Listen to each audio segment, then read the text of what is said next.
Kinerja PT El Nusa Tbk atau dengan kode saham ELSA dinilai masih bisa tumbuh positif di tengah volatilitas harga minyak dunia. Ya, perseroan dinilai mampu menjaga fundamental bisnis melalui efisiensi dan diversifikasi. Elsa mencatatkan kenaikan pendapatan 8,6% year on year menjadi 10,48 triliun rupiah hingga kuartal 3 2025. Namun meski pendapatan tumbuh, beban pokok pendapatan dan beban administrasi ikut meningkat sehingga menekan laba bersih menjadi 526,56 miliar rupiah atau turun 4,48%. Manajemen El Nusa menegaskan tetap mengutamakan efisiensi serta penguatan fundamental bisnis di tengah dinamika industri migas. Analis menilai prospek El Nusa masih terbuka, khususnya dari segmentasi distribusi dan logistik energi yang menyumbang lebih dari setengah total pendapatan. Meski sektor hulu migas tertekan volatilitas harga minyak, kekuatan permintaan domestik dinilai masih menopang kinerja. Pertumbuhan diperkirakan akan lebih baik apabila belanja modal migas nasional termasuk Pertamina kembali agresif pada 2026. El Nusa juga mulai fokus diversifikasi dengan merambah proyek CCUS, fasilitas panas bumi hingga ekosistem kendaraan listrik. Upaya ini dinilai sejalan dengan transisi energi dan berpeluang menjadi sumber pendapatan jangka panjang.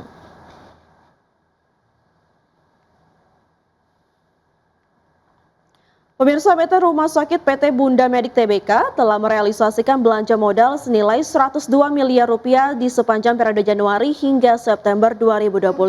Salah satu realisasi dari penyerapan belanja modal tersebut adalah memboyong teknologi kesehatan berbasis robotik ke Rumah Sakit Perseroan. Adapun Perseroan memang tengah berupaya untuk memaksimalkan teknologi dalam praktik kesehatan di rumah sakit. Terkait belanja modal, manajemen mengungkapkan telah mengalokasikan 200 miliar rupiah untuk membiayai kegiatan operasional sepanjang tahun ini. Namun manajemen memprediksi di sepanjang tahun 2025 realisasi belanja modal hanya akan berada di kisaran 150 miliar rupiah. Sementara itu dari sisi kinerja keuangan hingga September 2025 Perseroan membukukan pendapatan senilai 1,15 triliun rupiah, laba bersih senilai 12,24 miliar rupiah. Menteri Keuangan Amerika Serikat Scott Bessent menyoroti sistem pengendalian suku bunga The Fed, menyebutnya semakin rumit dan mulai menunjukkan tanda-tanda kerapuhan. Sorotan Bessent mengacu pada dinamika pasar uang terkait cara The Fed mengelola neraca senilai 6,56 triliun dolar serta tingkat likuiditas sistem keuangan. Menteri Keuangan Amerika Serikat Scott Bessent menyoroti sistem pengendalian suku bunga The Fed, menyebutnya semakin rumit dan mulai menunjukkan tanda-tanda kerapuhan. Dalam pernyataan terbaru, Bessent mengatakan The Fed harus menyederhanakan kerangka kebijakannya. Meski tidak merinci apa yang dimaksud rapuh, Bessent mengacu pada dinamika pasar uang yang menantang terkait cara The Fed mengelola neraca senilai 6,56 triliun dolar serta tingkat likuiditas sistem keuangan. Pada pertemuan kebijakan terakhir, The Fed mengumumkan akan menghentikan proses pengurangan neraca mulai awal Desember.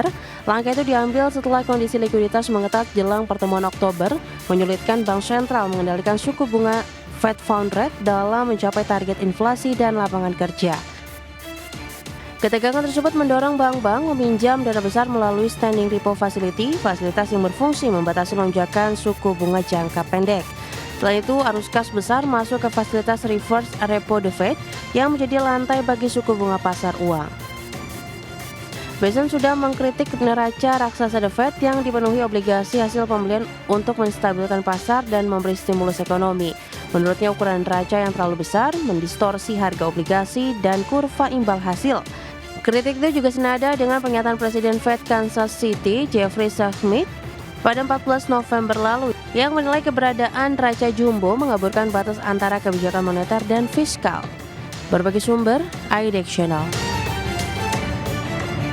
Harga emas bergerak mendekati level tertinggi dalam lebih dari 1 minggu. Pada perdagangan di hari Rabu didorong meningkatnya keyakinan bahwa The Fed akan memangkas suku bunga bulan depan. Prospek pelonggaran kebijakan moneter terus menjadikan emas tetap diminati investor. Harga emas spot naik 0,8% menjadi 4.162 dolar per ons setelah sempat menyentuh posisi tertinggi sejak 14 November.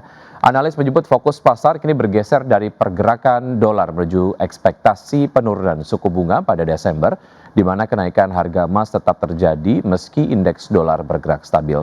Spekulasi bahwa Presiden Donald Trump akan segera menominasikan bos The Fed yang baru dengan Kevin Hassett disebut-sebut sebagai kandidat terkuat turut memberi dorongan bagi harga emas.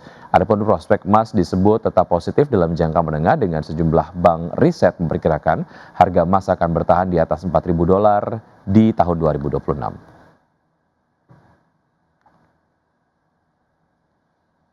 Ya, selanjutnya dari bursa global, bursa Wall Street menguat pada perdagangan di hari Rabu ditopang kebangkitan saham teknologi dan meningkatnya peluang pemangkasan suku bunga Federal Reserve pada Desember.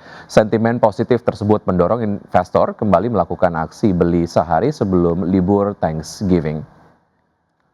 Ya, pada penutupan perdagangan di hari Rabu, indeks Dow Jones Industrial Average ditutup naik 0,82% menjadi 47.501. Indeks S&P 500 menguat 0,79% ke level 6.819 dan indeks Nasdaq Composite naik 0,86% ke level 23.224.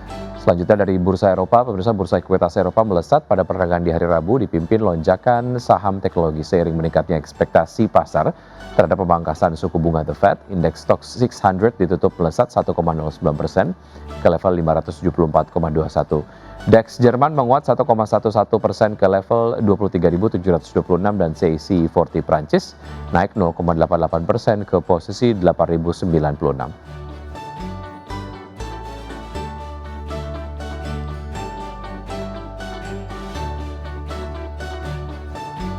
PT Indika Energi Tbk melaporkan telah memproduksi batu bara sebanyak 22,2 juta ton hingga akhir kuartal 3 2025.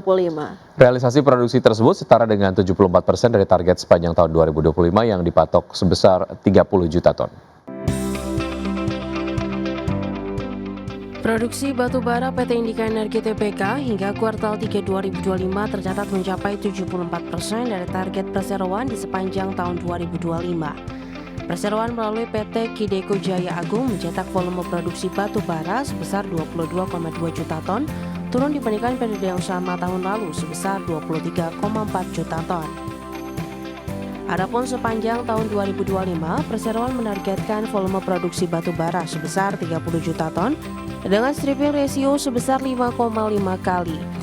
Sedangkan volume pengupasan lapisan tanah penutup ditargetkan mencapai 165 bang kubik meter untuk tahun 2025. Terkait belanja modal, Perseroan melaporkan telah menghabiskan belanja modal sebesar 82,1 juta US dollar atau setara dengan 33,4% dari total alokasi Perseroan di tahun ini sebesar 246,1 juta dolar Amerika. Dari sisi kinerja keuangan sampai akhir September 2025, Perseroan membukukan penurunan pendapatan hingga 19,1% year on year menjadi 1,44 miliar US dollar. Kemudian untuk bottom line, Perseroan mencatatkan laba bersih sebesar 479.123 dolar Amerika atau setara dengan 7,9 miliar rupiah. Laba bersih ini anjlok 98,6% dibandingkan dengan periode yang sama di tahun 2024. Berbagai sumber, IDEX Channel.